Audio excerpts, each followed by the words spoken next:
Alright, in this video I'm going to do an example of finding the center and radius of a circle. And what we're going to do is we're going to take an equation that's going to represent a circle. It's going to be all multiplied out. And what we're going to do is we're going to complete the square so that we can put it in a more recognizable form. I'm definitely not going to, I'm going to go through the completing the square process a little bit faster.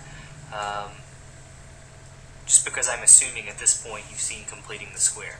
If not, there's certainly other videos out there floating around that really break, where I break down completing the square into a little more detail. But okay, so the basic idea is we have x squared plus 16x. Again, when I look at the x terms, what I want is I want to factor out any coefficient on the x squared. Well, here the coefficient on the x squared is just a positive 1, so I can basically just stick the x squared plus 16x in parentheses. I can do the same thing with the y squared minus 14y. And what I like to do is, if there's a constant floating around, like here we have the negative 200, I just add it to the right side. So in this case we'll get positive 200. And now it's kind of the completing the square step. So what I do is,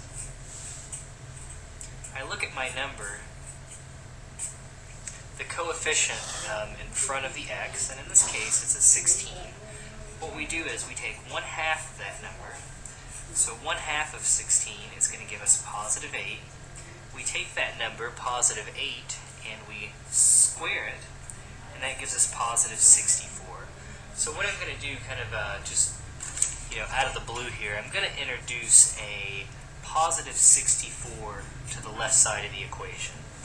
So again here, positive 64 is kind of a new number that I'm adding in there that wasn't there before. Likewise, I'm going to do the same thing for the y's.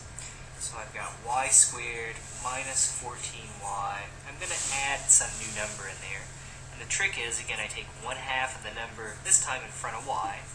So that would give me negative 7.